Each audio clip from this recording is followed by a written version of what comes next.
College में गर्मियों की छुट्टियां होने पर राधिका और रोहन अपने दोस्त मनोज और शिल्पा के साथ परिवार के पुराने फार्म हाउस पर घूमने जाने का प्लान बनाते हैं।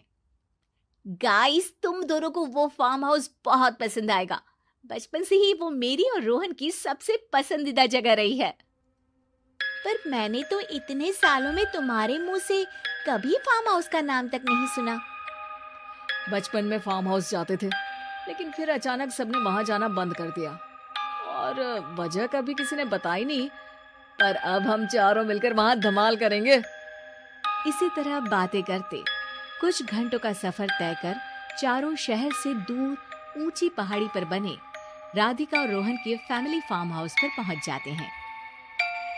वाह यार, ये तो बड़ा ही सुंदर है। पूरा घूमोगे तो और अच्छा लगेगा, लेकिन उससे पहले सब फ्रेशन अप हो जाओ, फिर साइट सीइंग के लिए जाएंगे। राधिका और रोहन अपने अपने कमरे में चले जाते हैं, लेकिन मनोज और शिल्पा घर में घूमने लगते हैं, जहां शिल्पा की टक्कर हॉल के बीचों बीच रखी एक पुरानी लकड़ी की कुर्सी से होती है। आह, लग गई रे माता, इस कुर्सी को बीच में किसने रखा हुआ है? अरे तेरे स्वागत के लिए भूत ने रखा होगा। तुझे बात हंसी आ रही है? जब खुद टकराएगा तो पता चलेगा। हाँ ठीक है, पर अभी तो इसे साइड में रख दे। शिल्पा कुर्सी को एक कोने में रख देती है और वो दोनों भी अपने कमरे में चले जाते हैं, जिसकी थोड़ी देर बाद चारों बाहर घूमने निकल जाते हैं। इसी तरह रात हो जाती है। फार्म हाउस में वापस आकर वे लोग सीधा सोने चले जाते हैं। आधी रात को मनोज की नींद खुलती है। बड़ी तेज प्यास लगी है, पानी साथ लेकर सोना चाहिए था। अब रसोई तक जाना पड़ेगा। मनोज आंखें मलते हुए कमरे से हॉल में आता है और अचानक रास्ते में रखी कुर्सी से टकराकर जमीन पर गिर जाता है। अरे मर गया रे दादा। शिल्पा सही बोल रही थी, बड़ी तेज लगती है ये कुर्सी तो, पर इसे दोबारा बीच में किसने रखा? मनोज एक बार फिर उस लकड़ी की कुर्सी को कोने में रख पानी पीकर कमरे में चला जाता है। अगली सुबह जैसे ही चारों की नींद खुलती है तो उन्हें अपने बेड के पास साइड टेबल पर चाय का कप रखा मिलता है, जिसे देख वो खुशी खुशी चाय पीकर तैयार होकर कुछ देर बाद हॉल में मिलते हैं। थैंक यू यार राधिका, मुझे नहीं पता था कि तू इतनी अच्छी चाय बनाती है। वैसे मुझे उस बेड टी की बहुत जरूरत थी। ये और चाय, अरे इसे तो पानी तक उबाला नहीं आता।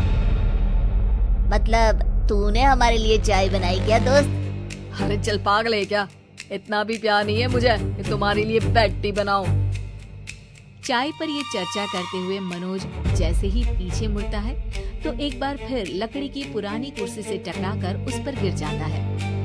हाय रब्बा, अरे चाय छोड़ो, पहले ये बताओ कि इसे बार बार बीच में कौन रखता है? कल रात ही मैंने इसे साइड किया था।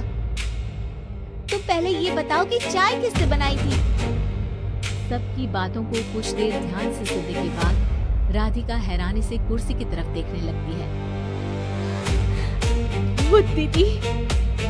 राधिका की बात सुन आपस में झगड़ रहे सारे दोस्त शांत हो जाते हैं। क्या बोला अभी तूने? अरे पर अब वो यहाँ कैसे हो सकती है?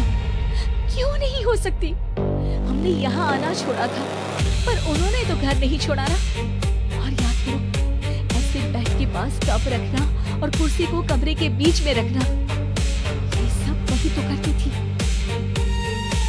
ये तुम दोनों किसकी बात कर रहे हो? अरे जो भी हो, कुछ अच्छा तो बिल्कुल नहीं लगता।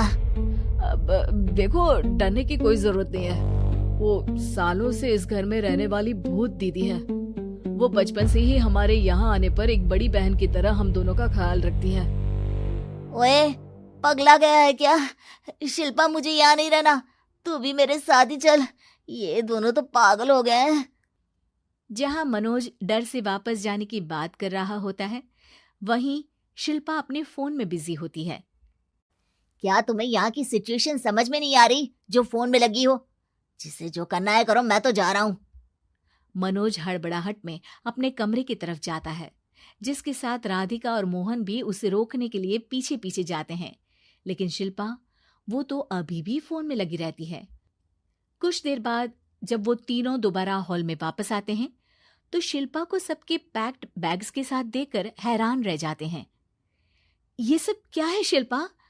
यहाँ हम इसे समझा रहे हैं और तुम हमारे बैग्स भी पैक कर कर लेकर आई। अरे आखिर में फोन से बाहर निकलकर कुछ किया तो सही इसने। दोस्तों देखो, कल से हम यहाँ हैं। भूत दीदी ने कुछ किया नहीं ना?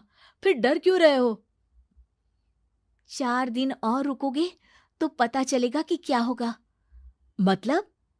इस पर शिल्पा उन तीनों को फार्म हाउस से बाहर लाकर फोन में पुरानी न्यूज का आर्टिकल दिखाती है। सालों पहले यहाँ रह रही औरत ने अपने दोनों बच्चों को सुबह सुबह दूध में जहर पिलाकर मार दिया और फिर हॉल में उस कुर्सी पर खड़े होकर खुद भी फांसी लगा ली थी। तुम्हारी बातों से मुझे इस केस की याद आ गई। गूगल किया तो पता चला कि ये वही फार्म हाउस है। अभी भी यहाँ रहना चाहते हो जिससे कुछ दिनों में वो सबको थोड़ा थोड़ा जहर देकर मार दे? अरे पर ये दोनों तो बचपन से यहाँ आ रहे हैं, फिर इन्हें अभी तक कुछ क्यों नहीं हुआ?